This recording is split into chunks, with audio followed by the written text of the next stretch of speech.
I had a question recently. It was from a lady who wanted to shake up her makeup style. She's used to using the Benefit Big Beautiful Eyes palette, and she's asking for some tips and advice on how to do something a little bit different with her makeup when she goes out. So that's what today's video is going to be all about. Feel free to put any requests that you have for future videos in the description box below. I'm always happy to answer people's questions or help with tips and advice and things like that. But sometimes the odd video request does come through, and where possible I will always try and honour them. Today I am wearing the Laura Mercier foundation. It's a smooth finish foundation and my shade is Cashew. I've also got the Laura Mercier concealer on under my eyes. I've powder set with the number 7, what is it called? The number 7 loose translucent powder. My blush is Dandelion by Benefit, which is actually very, very pretty and very subtle. So that's almost not there, but just a little glow to the cheeks just to give me a bit of a colour lift. I have got a little bit of bronzer on, and that is Benefit Hoola. And I finished with my Bobbi Brown Shimmer Brick, which I can't remember the name of the shade of because it all smashed in the compact. So I emptied it into another pot and I got rid of the compact. So today what I'm going to be doing is showing you a very quick, simple technique on the eyes, which uses 2 shadow colours and no eyeliner, so it's really simple.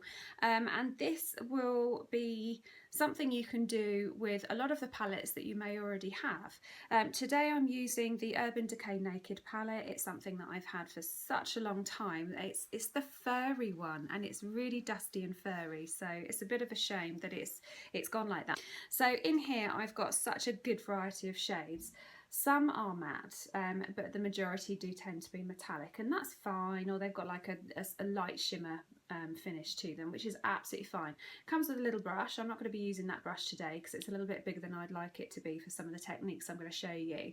But I love these colours. Now what I'm going to do today is show you a very simple technique on a smoky eye, and I'm just choosing the shades that I'm going to use. I'm going to use this beautiful pearly pink here. That's going to be my base colour. This is shade Sin, and then I'm going to use this colour all the way up here. This is a slightly pearlized, slightly glistening charcoal grey, but this is called Creep, and I love this. I use it such a lot when I do a dramatic eye. So I've got 2 brushes that I'm going to use today. One is by Pharaoh and one is by Crown Brush. These are professional makeup brush ranges, but you don't need professional brushes. You just need a brush that you like and that you get on with. So more importantly, to show you the type of brush that I'm using. Now I like brushes that have bristles on the shorter side, and that means that they actually stay put. They don't swish and sway so much, so the bristles remain quite stiff and sturdy with a bit of flex to them, which means that I can control my product application a lot better. So this is a domed brush, but it's also a flat brush. So it's not round, it's completely pinched flat, but the edges are domed, and I really like this shape for swishing on my biggest wash of colour, which tends to be the lightest colour I use as well. So I'm going to use that for my first colour, my Sin, and this is also about 1 centimetre in width, and that is perfect for the eyelid. My second brush that I'm going to be using, this is the Pro Precision Smudger by Crown Brush. It's a recent addition to my kit, but I really like it, again because it's got the shorter bristles, so they don't swish and sway too much, so I maintain better control when I'm using it, but also because it's so small that I can really scribble with it, and I like the scribbling technique to really mash darker products into the skin so that you manage the amount of fallout that you get on your perfect base underneath. You avoid having so much fallout using a mashing technique, but also with a mashing and a scribbling technique you get a better blending finish because you're not swishing it everywhere and flicking the product. You're actually blending it into the skin and pushing it in for a longer lasting finish as well. Just a little tip for you there. So let's make a start. I have also got my mascara finished for today. I used 3 coats of the Soap and Glory Thick and Fast False Lash Effect mascara today. I can't believe I remembered the name of that without looking. So I've curled my lashes and then I've applied 3 coats of that as well. So I'm very lashy at the moment. So here I am just loading up my brush with Sin.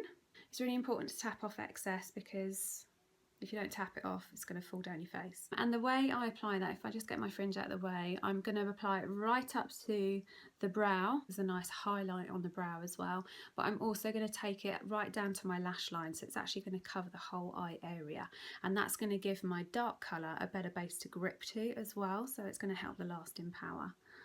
So I start with like a pressing motion, so it might look like I'm sweeping, but really I am just pressing all of the product into my eyelid, as opposed to a swishing and a sweeping motion. And the reason for that is because it just helps avoid fallout, because I haven't got time to be dealing with too much, you know, finicky things. I think you can see the difference quite clearly between my eyes. You can just see it's a really light wash of colour, and it's just real pretty, sort of natural lift of colour to the skin, and I love this shade for that reason. So I'm just loading up my brush again, tap off the excess, and I'll start again on the other eye, again concentrating the majority of that first application, the intense product deposit, towards the inner corner and centre of the eyelid. And then I take it up onto my brow bone, because I also want to use it to highlight up there. So that's that bit done, quick as you like. If you're doing it without talking as much as I am, you'll get it done even quicker. So in with my second brush, and I'm just going to load up with the Creep shade. Now this is very, very pigmented. I find the Urban Decay eyeshadows are really good for their pigmentation. So what I'm going to do with this is I'm going to use it like I would an eyeliner. So when I first touch the brush to my eyes, I'm going to use it on the outer corner at the eye line, and I'm going to sweep it no more than a third of the way across. So I tend to look down for this, because I do like to do my mascara first, and that's because I find it hard to get a good lift if I'm trying to avoid eyeshadow and eyeliner that I've already done. So I like to prioritise my lashes. They are my signature things, but because I've done them, I'm now going to look down so that I can tuck that brush in behind them. So I'm coming in from the outer corner, and I'm just touching the product so that I can get a feel for how much colour is being deposited. And then when I get a feel for it, I can sort of move a little bit more confidently. But you can see already I've only touched that just a couple of strokes there. So what I'm going to do is just start adding by layering. So I'm adding to the intensity by layering. Can you see what I'm doing there? Yeah.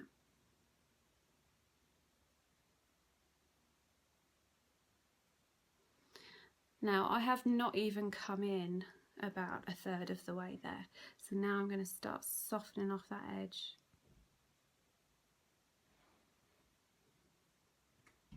Now I'm probably at about halfway, and that's where I want it to finish. So you can probably see I've created like almost like a winged liner effect. Okay, so I'm going to continue that and just start blending it now. I've got the intensity of colour that I want, but I don't want to have it as sharp-edged as it is.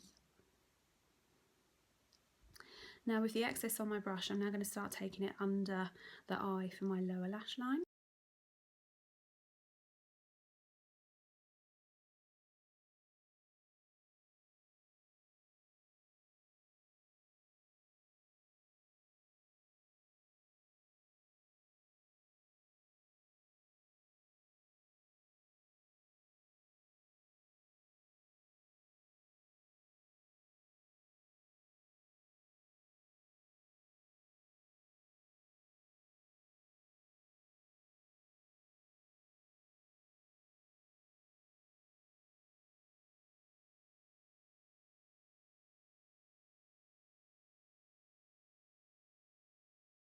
Hopefully you were able to see what I did there.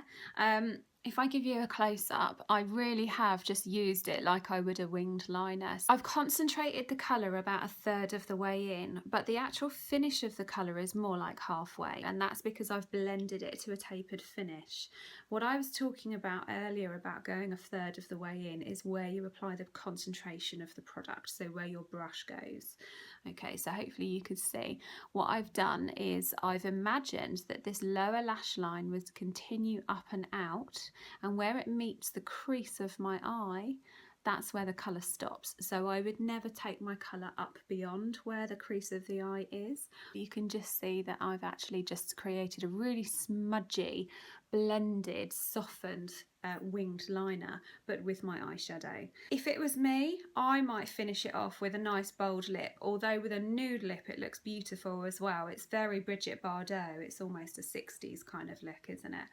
But actually I thought I would amp it up that little bit more and finish with a Ruby Woo by MAC, which is just lifting that drama that little bit more if you have the confidence to do so. So I'll show you how that looks.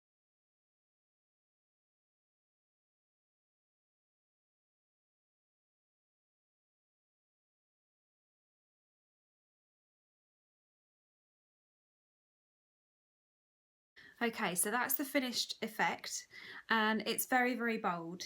Ruby Woo is a perfect red for so many different skin tones and eye colours and things like that. So if you want a foolproof red, go for the Ruby Woo by MAC, and it's such a beautiful red.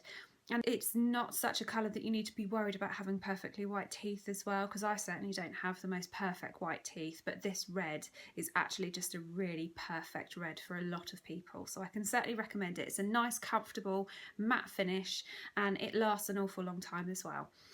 So this is the final look. This is a really glamorous, bold look, and adding the lipstick is a nice way to add that drama to eyes that I did earlier if it's the sort of thing that you would be comfortable in doing. Obviously you could just keep it as a slightly more pared back look without doing the lips and keeping the lips quite nice and neutral, which is the traditional way of wearing a darker eye, but these days anything goes. If you want to wear a bold eye and a bold lip, you go for it.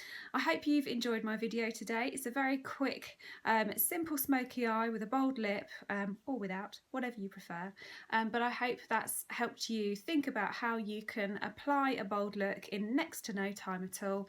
And Becky, I hope that helps you shake up your makeup a little bit. Thanks for watching, guys. If you haven't subscribed already, please hit the subscribe button below.